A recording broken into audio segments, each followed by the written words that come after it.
Hey everybody, and welcome again to Doc's Comics. I'm Kevin. If this is your first time joining us, please enjoy the channel. I hope you find something that you like on here. And today I thought I'd mix things up a little bit and do something a little more fun, a little something a little more funny, I suppose, even something a little more tongue-in-cheek. And what I want to do is give you a list of comics that honestly I never want to see again. And before we go over this list, there's a very good chance that you have some of these books, that you want a lot of these books. So don't take any of this too seriously. I'm trying to have a little fun. And if it makes you feel any better, I don't own any of the books on this list, so you can rub it in my face in the comments if you want. Uh, but so these are books that I never want to see again, and these are the comics that, as I hinted at, everybody wants. These are the books that everybody asks for on all the whatnot shows I'm on, whether it's my own show or somebody else's show. And in fact, people ask for these books multiple times on shows. Even if I said no, I don't have it the first time, whoever was hosting the channel did the says the same thing. These are the kind of books that everybody brags about on the Facebook comic book groups. Look what I just found. Check out these cool books that I have in my wall. Look what this book that I just got graded and I got a 9.8 on it. And 80% of the claims made on a lot of these Facebook groups say that they found this book in a box for $1, or that some old lady who didn't know what she was doing gave it to them out of the kindness of their heart. You know, we we just laugh at some of these, and uh, to be fair, a lot of these books are fairly expensive. I might argue that a lot of them are, in fact, overpriced, that they're too expensive, and they're everywhere. Almost all of the books on this list are available in huge quantities, at least most of the time, and they seem to be for sale everywhere also. I mean, if you go on websites, you check out eBay, you check out Heritage Auctions, these kinds of things are in the for sale boxes in the for sale area all the time. So if you can, so finding one isn't a problem. I suppose affording one might be more of a problem. And I would think that the buyers and the sellers, given that there are so many people who want these books and there are so many people who are trying to sell these books, would just find some way to get together and make that transaction so both groups are happy.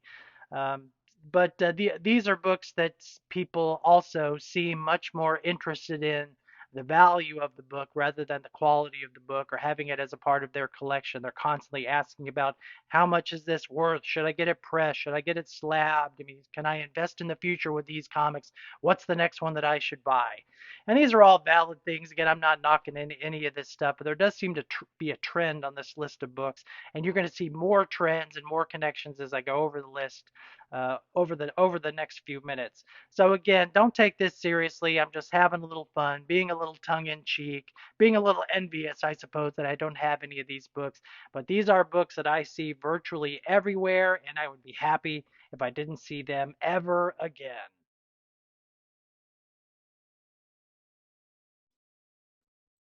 First, I'll start with the magnum opus of this list, Amazing Spider-Man 300, the second appearance of Venom. This book is everywhere. This book is very expensive. Everybody wants it. Everybody wants to get rid of it. Did you know that there are 40,000 copies of Amazing Spider-Man 300 graded, and of those 40,000, 2,150 of them are in 9.8 or higher? High grade copies of this book are everywhere, but it has not knocked demand or supply down at all. Another one on the list is Batman 423. This is not a key. There's nothing terribly significant about it at all. It's just a cover of Batman with a gigantic, very impractical cape and a couple of color errors on the cover. Just about any issue of Spawn, from number one, including the newsstand variant, all the way into the 300s and those rare ones that are kind of in the late part of the run. Everybody asks for Spawn every single show that I've been on, and they ask for multiple copies of different issues of Spawn, and sometimes it just clogs up the whole Whatnot channel. And you know what? Let's just toss in any key issue done by Todd McFarlane, whether it's a Spider-Man run, some of the Incredible Hulks, a few other things. I have nothing against Todd McFarlane. I mean, he's a strong creator. He's done a lot of amazing projects. He's a very popular artist, even 30 years after he got his start. And this is not his fault. We're off and running, so let's knock three more big boys off this list. I can't not include Amazing Spider-Man 252 on the list. First black costume, or is it that Marvel team-up issue, or is it that Spectacular Spider-Man? I can't remember. This has another book that's everywhere. There's 26,000 of them that are graded, and 2,300 of them are 9.8 or higher. Not a rare book, but still a popular one nonetheless. Secret Wars number 8, 34,000 graded. Maybe that one's the first black costume. I don't know, but 34,000 graded, and almost 8,000 of them are 9.8 or higher. 34,000 graded. If you had 34,000 sales of a modern book today, it'd be a bestseller.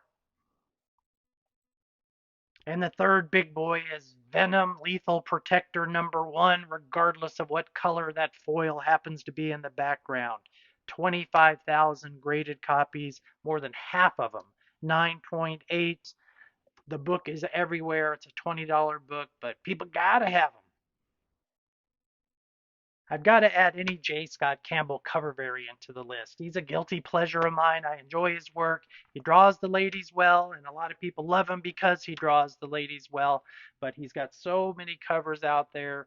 Everybody wants all the covers, and it clogs up the lines, if you will. Uh, People constantly asking for J. Scott Campbell variants. People are going to throw rocks at me, but I'm going to add the Wolverine miniseries by Frank Miller and the first issue of the Wolverine ongoing series into this mix as well. I don't have a problem with them. It's just that they're everywhere.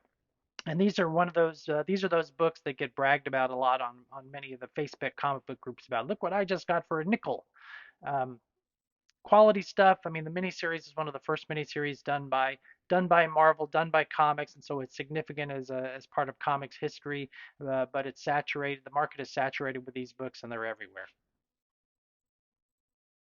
Finally, and I got to do it. I'm going to throw the first appearance of Deadpool into this mix.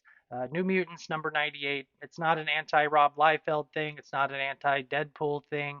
It's just one of those books that gets screamed about by thousands of people all throughout the interwebs. And frankly, I want to hear about other stuff besides the first appearance of Deadpool. So, why are the supply and demand of all of these books so high? And in fact, they've been high for a long time. There's a couple of guesses that we can give.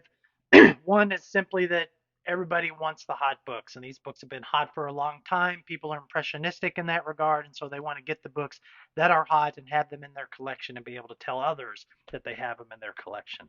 Another one, this is a little deeper. I haven't done any scientific research on this or not, but millennials are getting older and they are moving up the corporate ladder, if you will. They're making more money. They have more disposable income as a result.